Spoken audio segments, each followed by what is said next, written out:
So, Extreme Rules is on for another year, and surprisingly, Extreme doesn't live up to the name. Hey guys, Fred here, and unlike my WrestleMania review, which got taken down by WWE's stupid notion of what fair use is, I can actually put a review out, and this is my first since Night of Champions, oh boy. This has been a long hiatus of wrestling reviews proper, but here we are. Now, Extreme Rules this year, I was going into it thinking it was going to fall a little flat. Lo and behold, it did. Of course, WrestleMania had the potential and made itself look good. This pay-per-view, though, didn't really live up to what I and many were expecting it to. I mean, I thought the card would be good. It turned out to be quite a flat and boring show when I think about it. Not to mention the fact that we got Daniel Bryan removed off the show before it started due to an injury. So, Bad News Barrett had to go on the pre-show and face Neville in what was a surprisingly entertaining match. Of course, I don't review the pre-show matches, so I have no reason to really care, but I will give credit for this match being quite fast, quite exciting, and actually matching the styles of both men quite well. Neville got the win, which means basically for Barrett, if you're not going to win the title on a pay-per-view, you might as well put someone over on the pre-show as a consequence. It's not that bad. And also, I will point out this one guy who distracted me throughout the show. There was an old guy in a grey flat cap in the front row, didn't mark out for the Red Arrow finisher. Literally saying to myself, okay, I'm going to keep an eye on you for the rest of the night and seeing if you're not bored, because it's going to be interesting to see how that goes. Now, onto the main pay-per-view itself, we have Dean Ambrose defeating Luke Harper in a Chicago street fight. Now, I have to say, this match was a bit slow, a bit sluggish. Now, my rule for Wrestling 101 is every pay-per-view must start with an exciting, thrilling, fast-paced match. I thought, okay, this match would live up to its billing. It didn't. To put it bluntly, it wasn't. And I have to admit, Ambrose attacking Harper before he got in the ring was a nice touch to build some psychology, but there wasn't much else. For two people who wanted to beat the crap out of each other, there wasn't too much to show for it. Very few amount of weapon usage, there wasn't that much going on, and it just made me think, this feels really empty. And I can blame the pacing for that. It just felt really slow and methodical. It just felt anticlimactic, thinking, okay, we want to see these guys beat the crap out of each other, why are we not seeing it? And sure, they went backstage, and I thought, okay, it's finally getting somewhere where we can have an intense brawl with lots of weapon usage. Didn't happen. What did happen, of course, is they ended up driving out of the damn arena, which meant, well, the match wasn't going to happen for a good 40 minutes. I mean, we could have had a camera on the streets of Chicago and have them beat the crap out of each other, but they didn't even do that either. And it just made me think, oh, there's so much potential here going to waste. Okay, sure, they returned later on in the evening, jumping onto the New Day, and they ended up brawling back out, Ambrose jumping off the side of the Tron out of nowhere, which is a nice little touch. They then got tons of chairs, which made Mick Foley get a tear in his eye, if you record to Twitter. Then, a big scoop throw from the top rope onto the chairs, a Dirty Deeds I thought would be on the chairs, but no. Didn't even go there, and it led to Ambrose getting his first pay-per-view victory in 11 months. Ridiculous, really, when you think about it. I have to admit, the crowd were a bit apathetic during the match in the first half of it, but once it came in later, they woke the hell up. The slam onto the chairs was a nice move that got them going, the sit-out powerbomb on the chair was great. And I will also give credit for another move that happened in the first part of the match, was a suplex through the chair by Harper. It was a lovely move. And I looked at this match overall and thought, it's fallen really flat. These guys could have destroyed each other. They could have destroyed each other. There wasn't enough weapons, not enough fighting in the back, and it just felt really flat to me. So, you know what? I'm going to give this match a solid 1.5 star. It needed to do more, though, to really pique my interest. And it just disappointed me. I mean, I thought it would open the show up, no question, but Ambrose showed more enthusiasm and more intensity on the mic on the pre-show than he did in the match itself, which is very poor for me. But 1.5 star is very basic. It entertained me enough, but I needed a lot more. Now we have Ziggler versus Sheamus in the Kiss Me Arse match, which, surprisingly, Dolph Ziggler won. But this is where the problem gets to. It wasn't being built to at all. I can understand they wanted to make it a shock surprise to make people go, oh, we're not putting Ziggler under the bus for Sheamus. He can win. But of course, Sheamus still made Ziggler kiss his ass for whatever happened. They teased it a lot. Sheamus hit him with a low blow, smothered him into his ass, and that was that. They weren't going to show any ass on television. But then again, I'm not too fussed, to be honest with you. It was still an entertaining tease leading up to it, because, of course, stipulations are made to be broken in any sense, because this entire night felt like it. Nonetheless, I felt that, okay, there was a lot of physicality by Sheamus. He berated Ziggler by shouting about how useless he is and how he's going to kiss his ass, and Sheamus sold the defeat incredibly well, which you can't really go nice on. The DDT on the floor by Ziggler was lovely, and a sit-out powerbomb by Sheamus was fantastic. Overall, the crowd, they booed Sheamus heavily throughout the match, and even though with that, they seemed bored. I'm going to tell this right now, the crowd didn't seem to care about this match, and understandably why, because it's a stipulation match, not a hardcore match, and honestly, you expected something more from these two. And I have to admit though, Ziggler getting offense did wake the crowd up a little, but it wasn't much. And okay, the match was fast and physical off the bat, the animosity was easy to see between both of these guys, but after that DDT to the outside, it became a very methodical, one-sided match as Sheamus took control. There was a lot of near falls to add a little drama towards the end, but the quickness of the roll-up that Ziggler got to get the win, it just felt anticlimactic and came completely out of nowhere, ruining the flow of the match. It started to pick up some steam. Now it ended up going completely to horseshit, to put it bluntly. It was so anticlimactic and so ridiculous, I just thought to myself, this match could have had a bit more drama and it would have made itself a little more entertaining, but it didn't. And I look at my enjoyment of this match thinking, I was looking at this and I just did not enjoy it. It just felt slow, flat, there was no substance to the match at all, and the ending was the only part of it that actually made me stand up and say, what the hell's going on here? It was the only thing that made me think, okay, there's a small bit of redeeming value to this match, along with a little bit of psychology. The rest of it, throw it away. I'm going to be really quite harsh on this and give it 1/4 of a star. This was poor. Very poor. I was expecting much better. Too bad we didn't get that, and it looks like they're going to be feuding into the next pay-per-view. I wonder what type of match that's going to be. Oh boy, let's hope they improve it. Hope they improve it. Now, we have The New Day versus Tyson Kidd and Cesaro for the tag team titles, pushed up from the pre-show to the main card. And you know what? Surprising us all, The New Day won. Who could bloody believe that? I will admit, this match was the best of the night, to some people who could say Roman Reigns versus Big Show was, but I'll get to that in a minute. And yeah, the New Day won the tag titles. Who would have bloody believed it? And I will admit, there was a little bit of psychology coming from Xavier Woods reacting to the crowd by saying, why the hell are you chanting that? Why are you chanting New Day sucks? We're winning! And the fact that they had to cheat to win was a brilliant showing that they are, of course, heels. They're throwing all this positivity and goodness around them, but they're cheating, and it's fantastic. Oh, you can't go wrong with that. It's brilliant. Then you have to look at the move variety. There wasn't too much that made me scream out in joy, because I think they're trying to build this as a little bit of a longer feud, so we might see some good spots every now and again. I never get sick and tired of that giant swing kick to the head move that Kidd and Cesaro do, but there was a few little things that piqued my interest. A mid-rope plancher by Kidd was lovely, a diving spear by Big E, because you never get sick of seeing that. And then, of course, you have Kidd's boot right to Xavier Woods' face. I mean, it looked like he just got whacked so hard that he's been knocked completely unconscious. Unfortunately, no selling it to celebrate with the New Day afterwards was a bit of a pain in the ass, but you see there, those kind of moves which are flurried, exciting, and have some technical skill to them really are good, especially when you can kick someone right in the bottom or running at a good few paces.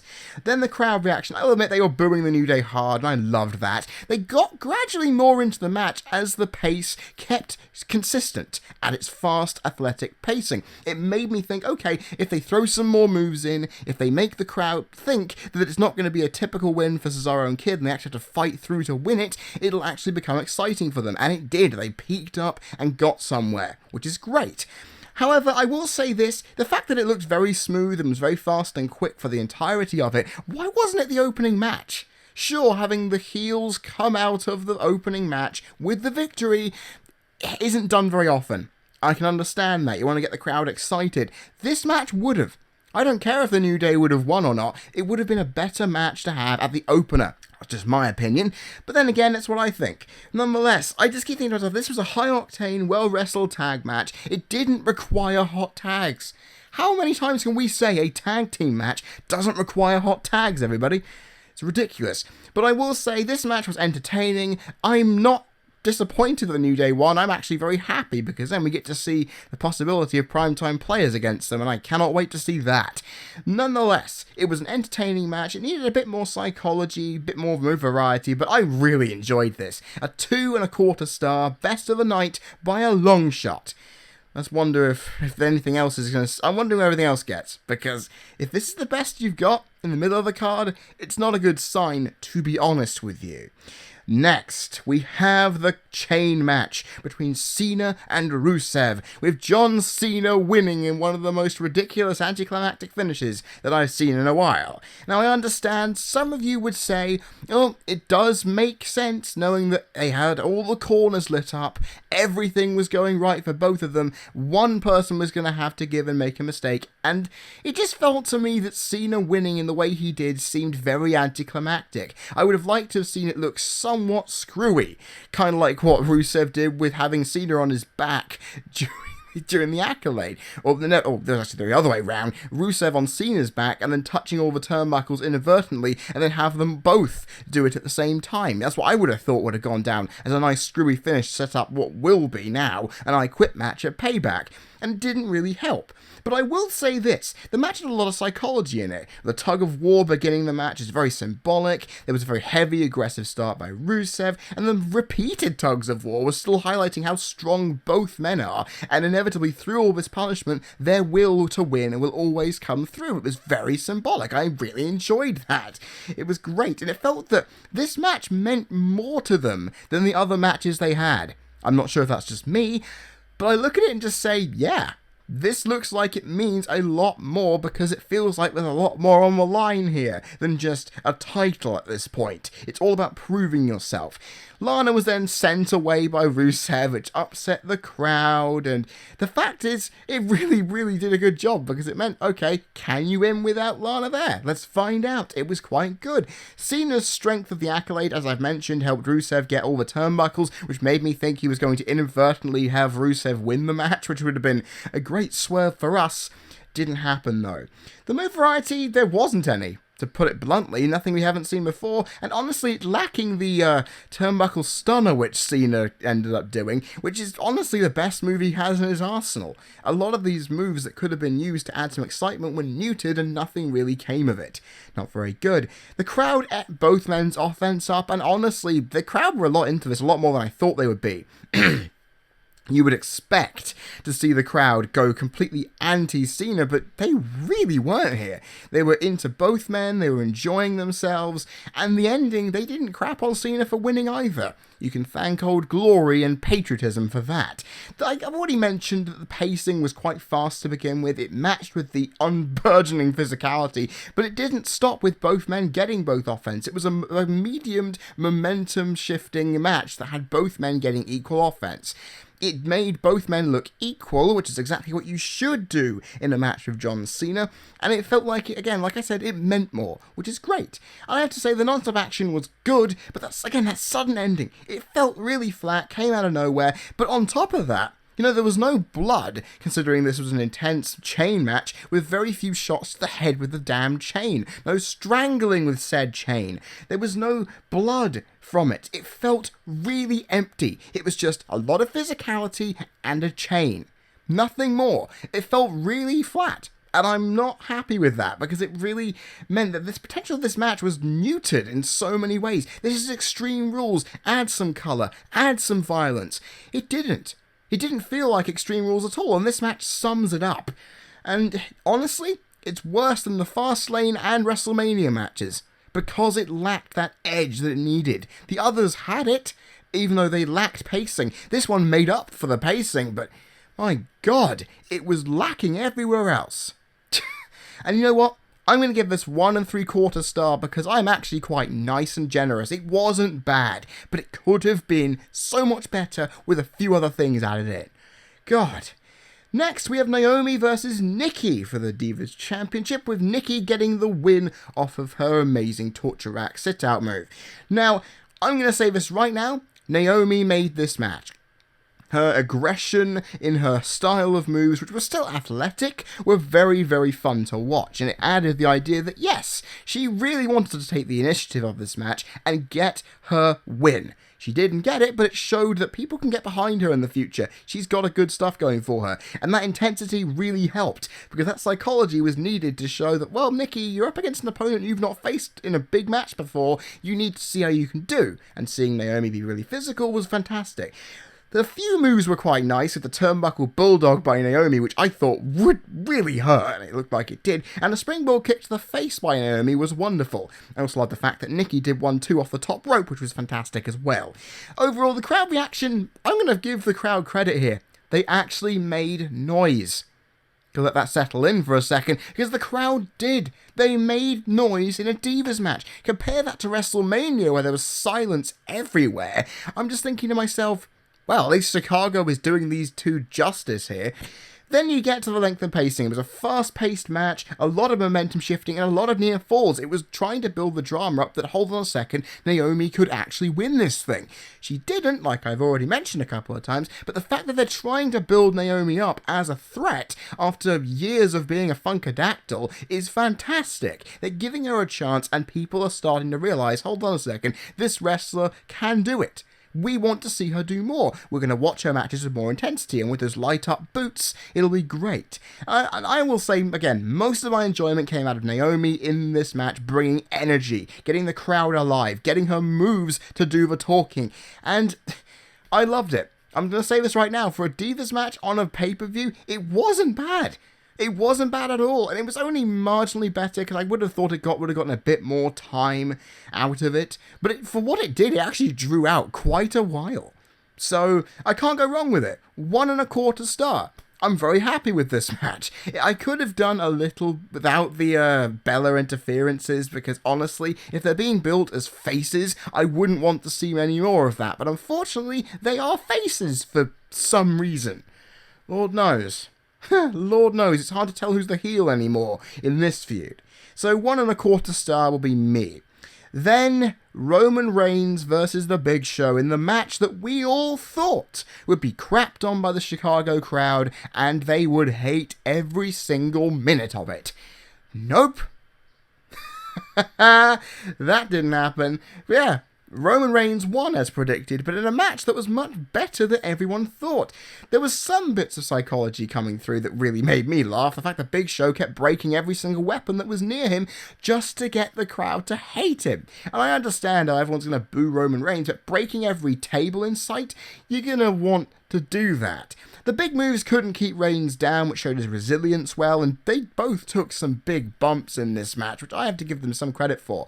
You then look at the move variety, and you kind of see my point. A DDT to a chair, a Samoan drop through a table, which was lovely, a scoop slam off the top rope by Roman, which no one saw coming and actually marked out for, a choke slam through both tables, a spear through the Spanish announce table, not to mention a missed one through a table in the ring by Big Show, and then of course Big Show being buried under the announce table to end the match in a comprehensive way. Overall, the move variety made this match because there was a lot going on. But I will say this, in the negative, it was slow. It was methodical. It was making me think, without the weapons involved, this match would have sucked. So, yeah, I think they've made the right choice in making this a last man standing, because it made the match exciting. The crowd reaction, yeah, they popped when Roman got the table out, and surprisingly overall, they were into Reigns in this match, but the crowd's enthusiasm lessened as the match went on, because obviously they were thinking, okay, we're going to have to inevitably wait for Roman to get some surprisingly big move and win the match. It was going to happen that way, whatever way you looked at it. But all these weapon moves, all these big spots, they woke the crowd up, and by the time the match was over, they were really into it. They were into Roman Reigns winning. They were not disappointed with him, which is great. I mean, sure, it took a ton of big spots and a lot of weapons to make it happen, but at least it made sense. At least the physicality of this feud was shown with weapon usage in this match. Both men wanted to take each other out, and I can't go wrong with it. But I have to say, the match length was pretty decent at around 15 minutes, but the pacing was unbearably slow. It got its time, but it was so slow. But there was a lot of momentum shifts to make it much more balanced than we thought, because once again, we all thought Roman was going to dominate. But of course, in a match like this, you have to have the heel build up to a face resurgence, and then bang, it all hands off like that. Everyone's happy. It didn't really happen like that, to be honest, because every single time one got one move on the other, they got back up and did some more on him. So it made for a good, well-balanced match, which I wasn't expecting. Now, I will say this to begin the match. We had some fantastic signs in the crowd. The last man awake, the Roman the Virgil sign kind of made me laugh, as well with the robots. Roberts better than Garcia, and a Finkel better than Roberts sign, which was kind of funny. But overall, the weapons, even though they were great, I've already mentioned, they felt forced. They're just trying to say, oh, if we treat this like a normal last man standing match where both men beat each other to death, we're not going to have a very entertaining match here. So the weapons just felt like they were just being shoehorned in to make people like the match. And it didn't feel natural at all. So I have to give them negative points on that, although it was interesting to watch nonetheless. This match could have been a pile of crap, but it wasn't. We got ourselves a physical, entertaining match, despite its lack of pace. But I will give it credit. 1 3/4 stars, it exceeded my expectations and everyone else's. Let's be happy. Let's be happy with that. Now, we get on to the main event with Seth Rollins versus Randy Orton with the RKO band inside a steel cage. And believe it, it was true, Seth Rollins came out the winner here. And I have to say, this match was disappointing on so many levels. I was expecting a fast, intense, aggressive cage match with a few big spots off the side of the cage, or even a Phoenix Splasher off the top of the cage. That didn't happen, and the match felt really flat. It stayed confined to the cage. Sure, there was a couple of moves that was nice, with Seth hitting a top rope knee to the face, a power slam off the top rope, a superplex off the cage, a lovely capture suplex by Orton, because you never get sick of seeing a capture suplex, a top rope hangman DDT, and of course Orton hitting a massive pedigree. They were great, but outside of that, you're just thinking to yourself, couldn't this match pick up a bit? Couldn't this match get more intense, have much more intensity, and give me some actual blood? And seriously, this match needed blood. The amount of times you're going head first into the cage, you needed some colour. There wasn't any. And surprisingly, the crowd were just muted throughout. They really didn't get into this match until the later stages, when Kane and J&J Security got involved.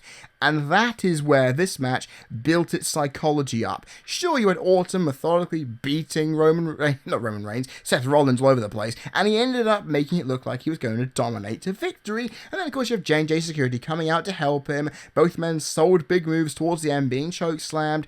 And I mean, both men in the match as well, crawling around thinking, oh, we've been through so much, when in actuality, there wasn't that much to justify it, but I'll cut them some slack. Kane hit both men with the door, attacked them in the cage of chokeslams, and then, of course, you have Orton RKOing Kane, of course, because he could do it on him and have no worries about it. But then, of course, lo and behold, Seth Rollins hits an RKO on Orton and gets the victory, because of course the RKO was banned for Orton, not for him, which I'll find it quite interesting to see how they explain it on Raw tonight. But overall, that was kind of cool. It was a screwy finish that was in contention. It was interesting. It made the match's ending feel like it was a good ending that we'll be able to talk about. It just felt like an Attitude Era main event, where the match wasn't that great, but at least the main event could deliver on its ending to make you ask questions and want to watch Raw the next night, And I will say this, it was had a smooth pacing to it. It felt a little slow to begin with, but it was a lot of momentum shifts with both men getting offense throughout, which made it seem like it was more equal than many give it credit for. And overall, this match was a bit I could have expected a lot more. The cage didn't stop interference, which we should have expected going in. And overall, I was expecting a lot more. I was expecting a lot more death-defying moves. I was expecting a lot more physicality and blood and just outright destruction. It's a cage. Sure, it's not Hell in a Cell, but at least you can use it to your advantage. And it didn't feel like they took all the chances they could with it. It felt like they were building up to one more match. And with that ending, it's going to happen. The match fell flat in some departments, but it ended up proving better for others. So I'm going to give it 1.5 stars. Again, I'm being really generous. But what else can I do? And with what you're being given isn't the best it could be. And now, on to my final thoughts. Extreme Rules 2015 fell flat. It fell flat on its face because of a lack of blood, a lack of real intense weapon usage throughout, and a lack of the notion that these stipulations felt extreme enough, along with the fact we didn't get enough psychology, body selling, storytelling throughout the matches here. I didn't feel like I was getting my money's worth at all for the most part. The matches, sure, they were better quality than Fastlane, but when you put it up against WrestleMania, it makes me think, wow, where'd all this booking potential go? Because we thought this pay-per-view was going to entertain, these matches had potential if given the right amount of time, which honestly most of them did. And it made me feel, okay, this could be a good pay-per-view. It wasn't. It felt flat. The crowd didn't really give a damn, which for a Chicago crowd says a lot, about WWE's current product. You then look at it and just say, the matches were predictable, and sure, 1 or 2 of them came out in a different way than we were expecting, but there wasn't that much to shout about in this pay-per-view. And this is supposed to be where all of your WrestleMania feuds end. Didn't feel like it. It felt like they were just restarting up again, and it's made me think, okay, that's not what this pay-per-view is meant to be. This pay-per-view is meant to be the end of WrestleMania season, going into the next part of the year. Didn't happen. And overall, this pay-per-view fell flat, even with a couple of good matches. And sure, it was better than Fastlane because that had more matches below 1 star. This had most matches in the 1.25 to 1.75 star territory, It was balanced in that median way.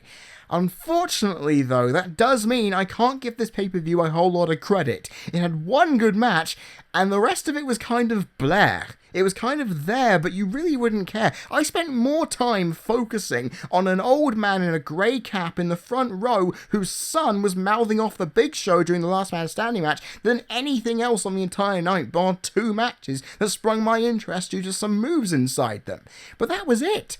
I'm thinking to myself, wow, WWE, you had so much potential for this card, yet it was a slow, painfully methodic, flat night that really didn't help your current product get over very well. That is what you get when you try to book something half-assed and you then don't produce a product that's at least double what you think your booking's worth. For me, this show fell flat, it was poor, but it had enough redeeming qualities to make me say it's not terrible.